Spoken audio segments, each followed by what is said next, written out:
হিমন্ত মামা আমরা রাস্তা চাই। হিমন্ত মামা আমরা রাস্তা চাই লাগিব। হিমন্ত মামা আমার গাঁয়ের রাস্তা লাগিবই লাগিব। আমরা রহিমপুর গ্রাম সীমন্ত খানিশাইল জিপি ৯ নম্বর ওয়ার্ডের একটা গ্রামের রাস্তা বর্তমান খুব বেহাল অবস্থায়। কালকে একটা গাড়ি আইয়া রুগী লিয়া এখানে ফড়িয়া রুগী সহ এই কালবাটের নিচে ফড়িয়া খুব বেহাল অবস্থা হয়েছে। এরপর মাথা লগিয়ে আমরা ইর যে রাস্তা হামাইছি গিয়া এই রাস্তা শত শত বাড়িঘর আছে, ভিতর দিকে শত শত বুটার শত শত বাড়িঘর। এখনো পর্যন্ত আমরা রাস্তার কোনো 15 বছর থেকে নিয়া 1 টাকারও রাস্তার কাম হয় না। ইতকান আমরা সরকারের কাছে দাবি, সরকারে তো দেশ উন্নয়ন আর আমরা কোন জায়গার উন্নয়নের মধ্যে আছি আমরা আপনার কাছে আমরা তুলিয়া ধরিয়ার ওটা যেন আমরা রাস্তাটা ইমিডিয়েটলি, বর্তমান তো ইলেকশন আইছে, ইলেকশনের আগে সব সময় মানে আমরা নেতা হলে হইবা না না তোমাদের রাস্তা এই সেই কারণ সব জিনিস দিয়ে ভরপুর পানীয় জল, আমরা কোনো সাপ্লাইরও কোনো অনুদান পাই না। এরপরে আমরা রাস্তাঘাট বাচ্চারা এখনো স্কুলের বাচ্চারা স্কুলে যাইতো, তারা যাওয়ারও কোনো রাস্তাও নাই।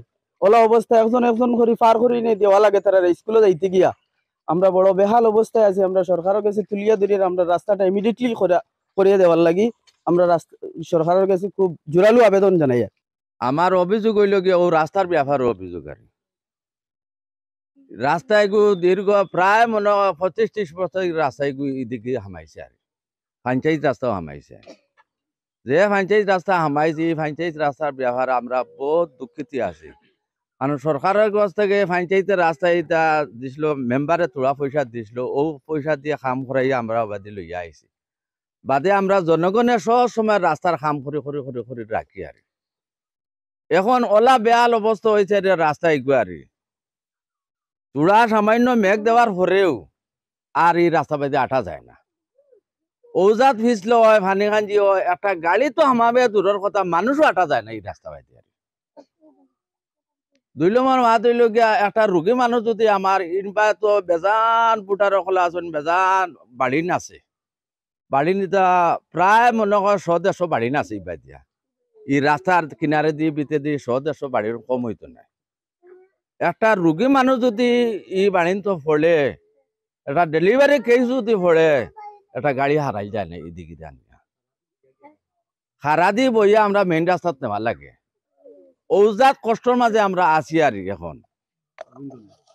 এখন বর্তমানে আমরা এই রাস্তার ব্যাপারে বড় দুঃখিত হইয়া আপনার জোড়ালো আরজ করিয়ার আর বুঝাইছো নি সরকারের কাছে আরজ করিয়ার যদি সরকারে আমরা দাবিটা যদি গ্রহণ করেন তে আমরা অতি সত্তর বুটোর আগে আগে আমরা রাস্তাকে তোরা সুনজরে তাই দেখতার গেল। 1 নম্বর 3 নম্বর মাত হইল গিয়া আমরা প্রেসিডেন্টের কাছে 1 বার না 2 বার না কয়েকবার আমি গিয়া আসছি। কারণ আমার স্বার্থে গেছি না, কারণ দেশের স্বার্থে গেছি। প্রেসিডেন্টে তাই তো খালি কইন ওইব দিমু খরিয়ার দিমু কান। প্রেসিডেন্টের নাম হইল আব্দুল ফাত্তাহ নাম। আর এখন বর্তমানে তাই ইবাদি বিলকুল সাইনও নাই বাদে। আর ভোটের সময় আওয়ার বাদে ঘরে ঘরে গিয়া ভোট খুঁজিবা তাই নি সময় ফালাই রাস্তা পাই ফালাই গিয়া বাড়িতে উঠিবা গিয়া। বাড়িতে উঠিয়া গেলে কইবা আমি ভোট দেও, ভোটর বাদর দিন রাস্তার কাম করিয়া দিলাম।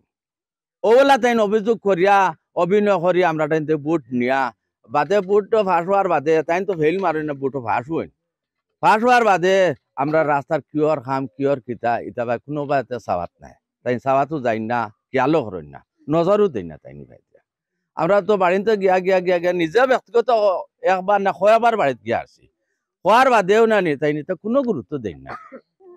আপনার আমরা খয়ার দেওয়া আমরা বউ বাচ্চা হরতা লইয়া স্কুলে যাইবার কষ্ট পড়া বা নিজেও আঠিবার কষ্ট, কোনো হলে নাতিনসা হলু বেলা আঠি যাইতাম স্কুলে কোনো কারণে মেঘে দিলেও রাস্তা গাবে আটা যান না। ওলা বেয়ালত রাস্তা আপনার কাছে কইয়া দেবা রাস্তার কোনো লাইনও নি, আমরা দরখাস্ত দিবানি মামা একবার তো আমরা বাসাইয়ারে দিশা করিও, ওরা খুব কষ্ট করিয়া দেবা। হিমন্ত মামা একবার তো আমরা দিশা করে দেবা। হিমন্ত মামা আমরা একবার তা দিশা করে দেবা। আমরা খুব কষ্ট করে রাস্তার কারণে চাও বাচ্চা কাচ্চা কোনো নমুনা বারোইবার লাইনও নাই, স্কুলে যাইতা কোনো বারোইবার লাইন নাই।